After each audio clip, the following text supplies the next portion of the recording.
कल यानी 1 जून एक अहम दिन रहने वाला है, जो पूरा पहलवानों का आंदोलन चल रहा है उसको लेकर के। सोरम गांव है मुजफ्फरनगर में, पश्चिमी उत्तर प्रदेश में, जो कि बहुत ऐतिहासिक गांव है। वहां की चौपाल है, वहां पर एक खाप जो नेता हैं उनकी महापंचायत होने वाली है।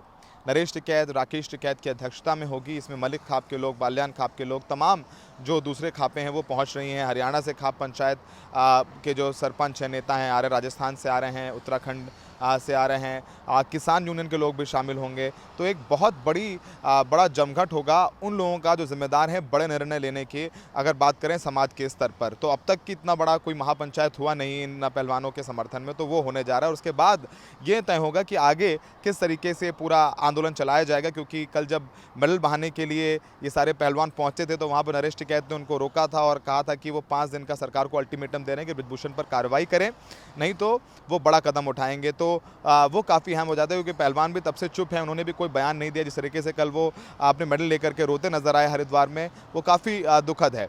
और दूसरी तरफ वहीं ब्रिजभूषण शरण सिंह, जिन पर यौन उत्पीड़न का मामले हैं, वो लगातार बयानबाजी कर रहे हैं। वो गोंडा में हैं, आज बाराबंकी में वो पहुंचे हैं, वहां पर भी उन्होंने मन से कई बातें कहीं। 5 जून को ब्रिजभूषण शरण सिंह भी एक बड़ी रैली कर रहे हैं, वहाँ पर अपना शक्ति प्रदर्शन करेंगे अयोध्या में। वहाँ पर उन्होंने साधु संतों को भी बुलाया है और कोशिश यही होगी, संकेत यही देने की कोशिश करेंगे वो, कि उनके पास अभी भी जो कहा जाए संख्या बल है, उनके पास सपोर्ट है। तो अगर उन पर कोई कार्रवाई की गई तो कुछ बड़ा कदम उठाएं जिससे बीजेपी को नुकसान हो जाए, तो वो संकेत भी अपने तरीके से दे रहे हैं ब्रिजभूषण शरण सिंह। देखिए, दिल्ली पुलिस जो है वो केंद्रीय गृह मंत्री अमित शाह के अधीन है, और ब्रिजभूषण शरण सिंह आप जानते हैं कि सांसद हैं बीजेपी के। इससे पहले हमने देखा है कि अजय मिश्रा टेनी जो एमओएस गृह हैं, उनके बेटे ने, मोनू मिश्रा ने, किसानों को अपनी थार से कुचला था लखीमपुर खीरी में पिछले से अगर बात करें पिछले साल, तो उसमें भी उन पर भी कोई कार्रवाई नहीं हुई, जबकि किसानों ने काफ़ी प्रदर्शन किया और कहा कि एमओएस होम है, अजय मिश्रा टेनी, उनको हटाया जाए, लेकिन वो हटाया नहीं गया। तो ऐसा लगता नहीं है कि सरकार की तरफ से या पार्टी की तरफ से कोई कार्रवाई ब्रिजभूषण शरण सिंह की तरफ से होगी। दिल्ली पुलिस क्या करती है, इस पर सबकी नज़रें लगातार बनी हुई है।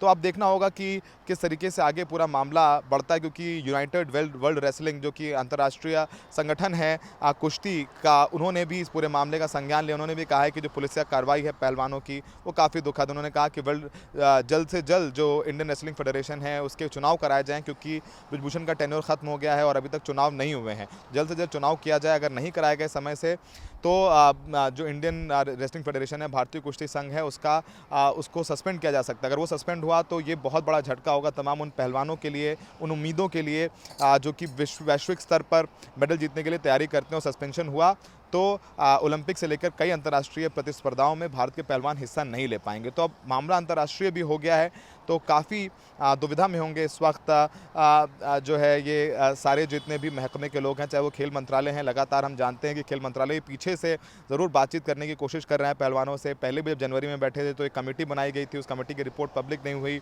और लेकिन पहलवानों को लगा कि उस कमेटी की रिपोर्ट में जो उनको जानकारी मिली है उसमें ब्रिजभूषण शरण सिंह को क्लीन चिट दी गई। इसके बाद वो आकर के धरने पर बैठ गए। 38 दिन वो धरने पर बैठे रहे, और रविवार को जिस दिन पार्लियामेंट का उद्घाटन था, वो लोग मार्च करने की कोशिश कर रहे थे पार्लियामेंट में, तो उनको वहाँ पर हिरासत में लिया गया, घसीटा गया, और फिर बाद में उन पर मुकदमा भी दर्ज कर दिया गया, ये कहते हुए दिल्ली पुलिस ने कि उन्होंने कानून व्यवस्था को ठेस पहुँचाई है और सरकारी काम में बाधा उत्पन्न करने की कोशिश की है। तो फिलहाल कल का दिन बहुत महत्वपूर्ण रहने वाला है, जब मुजफ्फरनगर में खाप पंचायतें होंगी, ये उसमें क्या निर्णय निकल करके आता है वो काफ़ी देखने वाला रहेगा। दिल्ली से सौरभ शुक्ला, एनडीटीवी इंडिया।